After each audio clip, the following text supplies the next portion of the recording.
This week's Torah portion is called Parashat Behar. On Mount Sinai, God is telling the Jewish people, commanding them, when you get into the land of Israel, this land that I promise you, the Jewish people, will be your land. It's a holy land. It has to rest every 7 years. You can own it, you can plant on it, you can reap from it for 6 years, but in the 7th year, it's going to remain fallow. It's going to not be worked, and anybody who wants to come take from it can, and it becomes something that reverts back to the original owner, who is God. God owns the land. In fact, it's a message and a lesson in letting go. We let go of ownership. What do we own? Do we own the land? Do we own our lives? And this is a message to remind us that we don't, that we're not entitled to anything, that everything is a gift. God blesses us with livelihood, with the capacity to do what we can in this world, to further ourselves, to better ourselves, to become the people that we have the potential to become. But we don't take anything with us except perhaps a good name and what we have given away in this world. So the lesson that we can learn from this Shemitah year, this 7th year where the land becomes fallow and nobody owns it, is a lesson in faith and trust in God, that God will take care of us.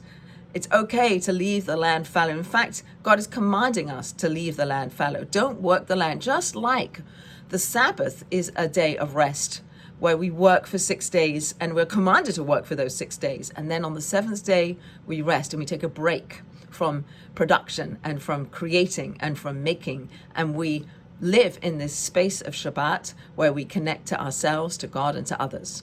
So too, this 7th year in the land of Israel is a time where we let go and we can connect to ourselves, to God, and to each other. Another message I'd like to share is that the land of Israel has a special holiness to it, inherently holy place. And when we are buried, if a person has the merit to be buried in the land of Israel, the mystical teachings teach us that it's like being buried in the arms of your mother, in the bosom of your mother.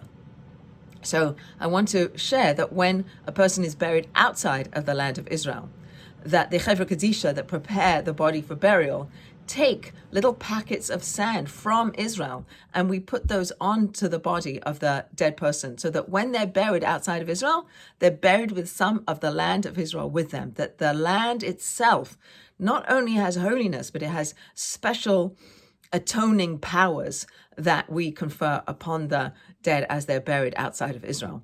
So the message that I want to share is that the letting go of the land is a message of letting go of those things that we perhaps feel entitled to.